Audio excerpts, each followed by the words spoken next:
Hello? Hello? Is it on? You Virginia Doubtfire here. I'm so sorry I can't be with you this morning, but I do wish you a very Merry Christmas. I am, however, sending along my cousin, William, to give you a brand new Christmas story like you've never heard before.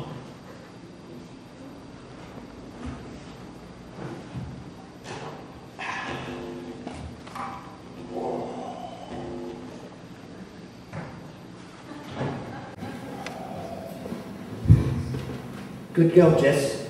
You stay. Oh, hello. Do you like my living room?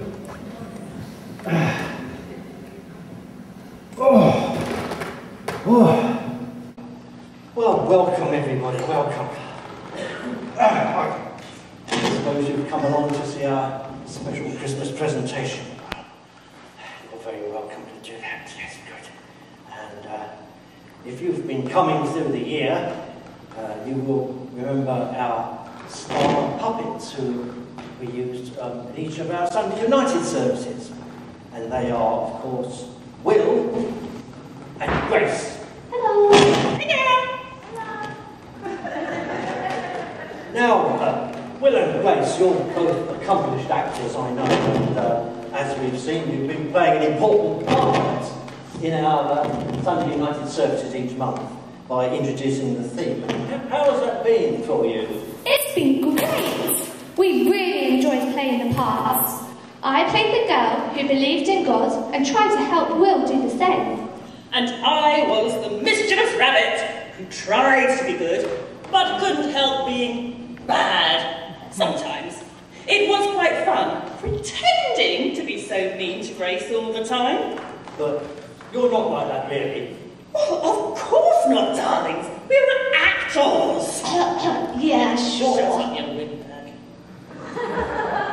And today, we've been preparing for today's presentation for weeks, so we should be good. Yes, I believe it's a special treat. Can you tell us about it? Well, we heard you were retelling the Christmas story. So we had a look at it, and we've got together with our puppet friends in the storeroom, and we're all going to help you tell it. And it's something special at the end. What? All of you? Well, that should be interesting anyway. I hope you know what you're doing. Really, sir? Oh, I am insulted. Have we ever let you down? Well, actually... But we've all been practicing so hard, and everybody's very excited about it. Aren't we, everyone? Yay!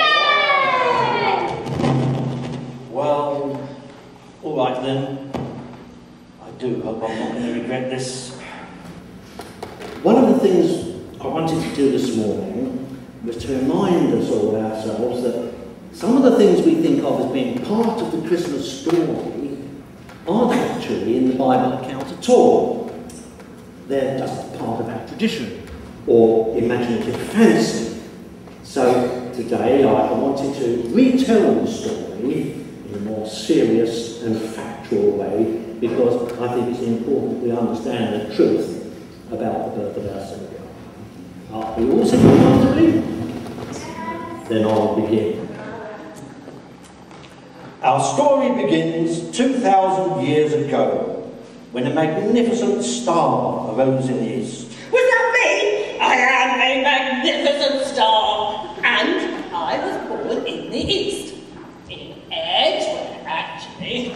Look, I thought you said you weren't going to let us down. Can I please continue? Okay, the boss, I suppose. Yes, I am. A magnificent star appeared in the east, the sign of the coming birth of a great king. Wise men in a far country saw the star and knew what it meant. They gathered precious gifts to bear to the king. Here I am! What? Who are you? What are you doing? You said, bear to the king! Yes, I didn't mean that kind of bear. I mean... What? I'm not the right kind of bear? That's discrimination, you know. What did you expect? A koala? They're not really bears, you know. No. I just meant... it's nice of you to want to help, but in reality there weren't any bears in the Christmas story. I meant to carry gifts to the king. I'm sorry, you'll have to go. They told me I'd be in it. Lots of animals, they said. It's not fair. I've been practicing for weeks. Precious gifts to carry to the king. They prepared to travel, following the star across many lands, and carefully loaded up their camels for a long journey. Aha! That would be me. What would be you? You said they loaded up their camels. Yes, but you're Yes. a giraffe. And so, what's a giraffe without a camel with large spots? I would say I was rather more elegant. Anyway, how do you know the wise men had camels? Well, we don't for certain, but... All right then. Can you go on a long journey, like now?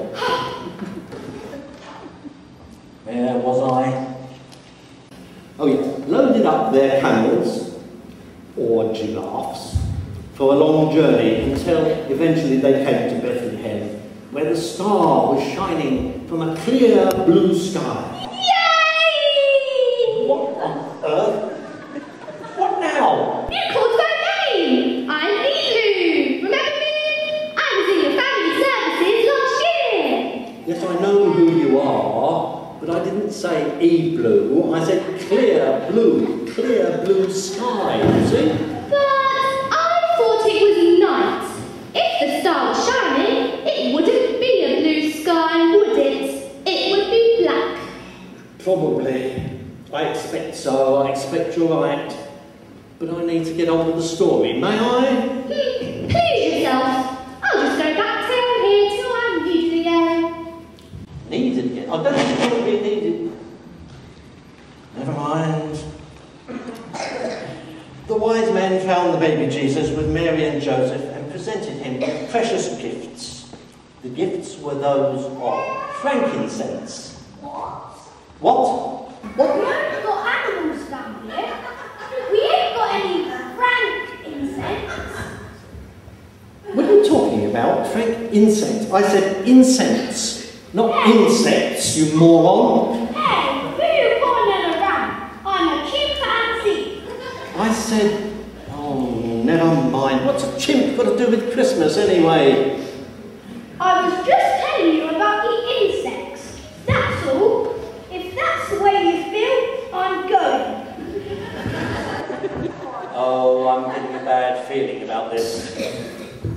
I told them I didn't think it was a good idea to use pets. All right, on we go. The gifts were those of frankincense, a symbol of worship, and gold, the very gold that would signify a king. Here I am. So you are. Dare I ask why? My name's Marigold, so when you called my name, I thought it was time to do my bit. I didn't say marigold, I said the very gold that would signify a king. Anyway, you're some kind of bird. There aren't any birds in the story about Jesus. Oh, think his parents taken off going to the temple of a pair of doves or two young pigeons. All right, you have me there. I suppose you can stay, but that bit comes later on. Anyway, are you a dove or a pigeon? And can I please get on with the story about the gifts of the wise men? I thought it would have been obvious what kind of bird I am, but if you're going to be like that about it, I'll go. Please yourself. But I must get on. The gifts were frankincense, gold, and myrrh. Myrrh? What's that? An echo? Oh no, friend the cow. Ah. There must have been a cow, right? Jesus was born in a stable, right? The Bible doesn't say a stable. There was a manger, wasn't there? And a manger says animals feeding. And animals feeding says a stable. Of course. Of course. A horse! A horse! My kingdom for a horse. Look, I said of course. Of course, it could have been a stable, but there were no horses. You can't say that for sure. Anyway, horses live in stables. Strictly speaking, a cow would be in a cowshed or a boiler. Actually, I think it's more likely there would have been a cow than a horse. You see, in those days, poorer people wouldn't have been able to afford a horse, but they might have had a cow to provide them with milk. Look, I'm sorry to interrupt your intellectual discussion with the horse. I'm trying to make an accurate historical account here. Historical? That's a laugh. More like hysterical. Now that is a laugh. Nay! Come on, let's go back down. We got to do the end bit. End bit? What end bit? You're not going to do anything else, are you? Oh, let's see if we can get back to the facts. There were shepherds in the fields, keeping watch over their flocks by night. That's us! That's us! Oh, hooray! The right animals for once. Yes, there were sheep in the fields. Not me. I'm one of the sheep in the stable. What stable? He says there wasn't a stable. It was supposed to be in the fields. But everyone knows there was a sheep in the stable. What about all those nativity scenes?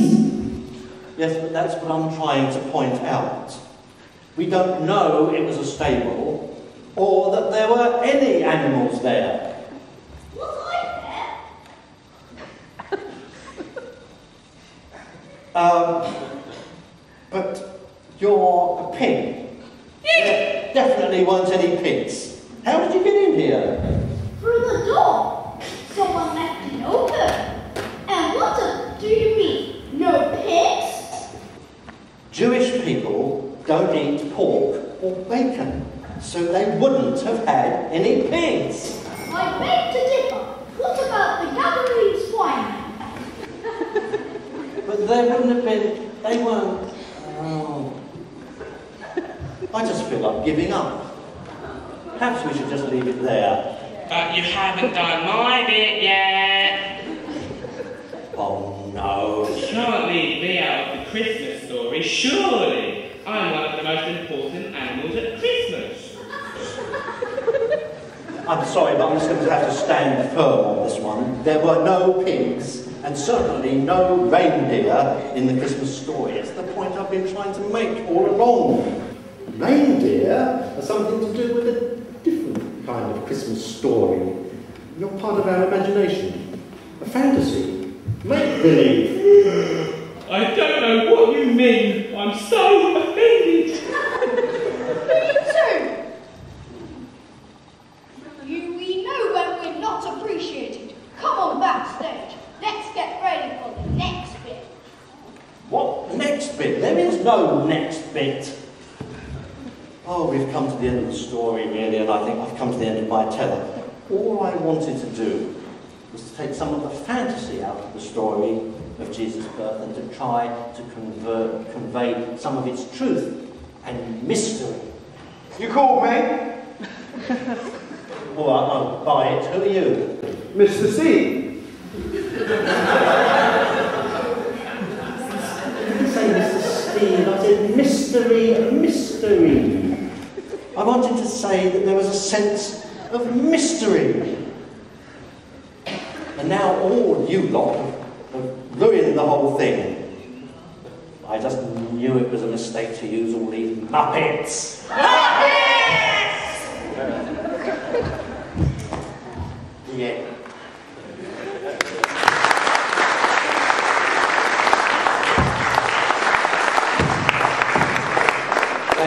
hope you enjoyed our little story. We'll give you more about that a bit later on. And now I think it's going to be a classical choir item.